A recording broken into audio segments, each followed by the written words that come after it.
From Cabanatuan de Oro City, Philippines, Milan, Method Man Melino.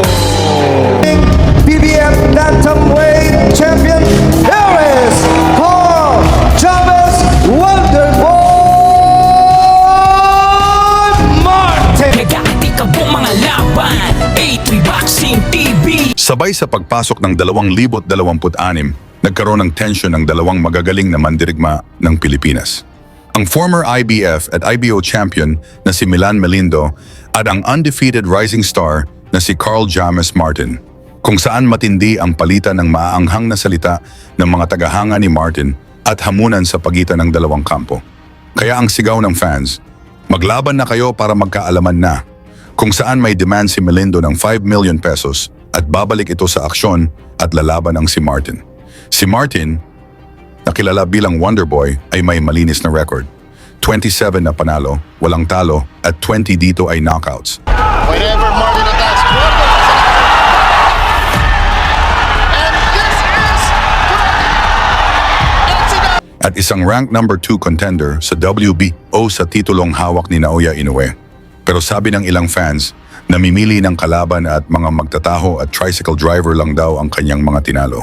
Samantala si Melindo may alias na metodiko dahil sa kanyang galing sa ibabaw ng ring, may 40 na panalo, 14 dito ay knockouts at 6 na talo. Maliban sa ito ay world champion, 2 beses na rin ito lumaban para sa unification fight. Kaya masabi nating world class at tested na itong si Melindo.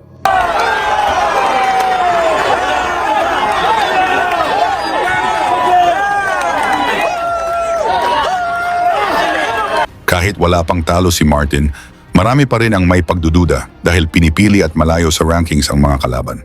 Silang dalawa ay may parehong boksingero na nakakalaban. Ito ay si Chaiwat Buat Krathok ng Thailand, kung saan pinabagsak ito ni Martin. Finish him! At tinalo naman ni Melindo by unanimous decision. Boom. Okay, boom, boom. Upang lalo tayong maliwanagan kung gaano ba kagaling itong si Melindo, panoorin natin kung paano siya naging world champion kontra sa IBF champion na si Akira Yaegashi. Dala ang 26 na panalo at 16 dito ang knockouts. Naganap ang laban sa Ariake Arena sa Tokyo, Japan. Ito ay para sa depensa ng IBF Junior Flyweight title na hawak ng Hapones.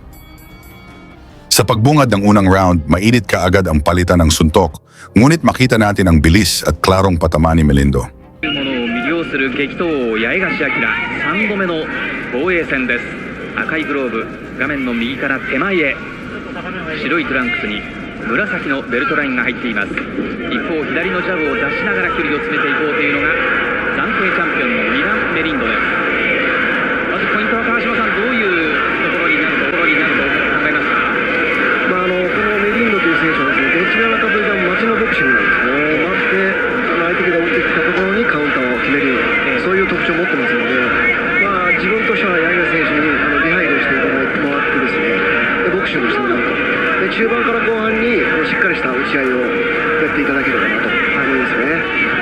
長谷川さん、激闘王と呼ばれますが、八重樫もこういう足を使ったアウトボクシングもですね、得意にはしていますが。そうですね、前半は無理して打ち合わなく足を使って相手の出方を探る戦い方でいいんじゃないかなと。左ジャブを序盤多く出しているような印象もあります、八重樫。長い戦いになることを想定してトレーニングを積んできました八重樫。左のジャブを放ちながら、先ほど一発左の重いボディーブローを放っていきましたが、このメリンドの印象を八重樫、これは距離から。 Mula sa counter left hook, napabagsak ni Melindo si Yaegashi, ngunit nakatayo pa ito at lumaban. 崩れ落ちる第1ラウンドで八重樫。選手がどれぐらいかですよね。さあどうでしょう。まだ足使って1ラウンドなんでね、いいですね。この試合最初の打ち合いになるシーンでした。この攻めています。いいですね。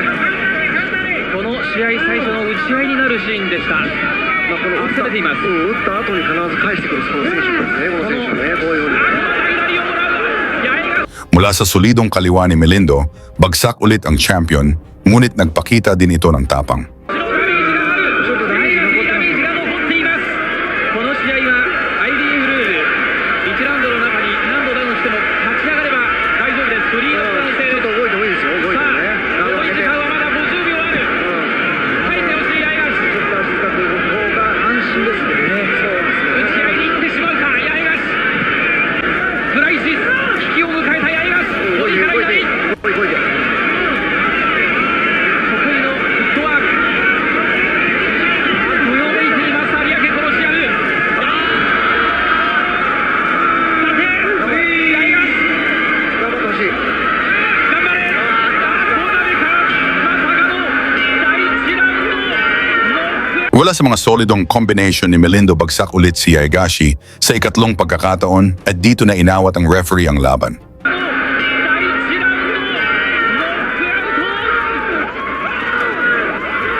34歳八重樫明。まさかの第1ラウンド。 Nakuha ni Melindo ang technical knockout na panalo sa unang round at ito ay maituring na isa sa pinakamalaking upset sa Japan. Sa inyo namang palagay kung matuloy ang laban ni Melindo at Martin, sino kaya ang mananalo? Pag-usapan na lang natin yan sa baba at banggitin nyo na ang inyong lugar para alam natin saan na umabot ang videong ito. Lagi niyong sundan, huwag magpapahuli. Pag-usapan ni Bakbakan, balita niya at laban. Mga Pinoy na di nagpapagapi. Salamat sa mga suporta na lagi nandyan.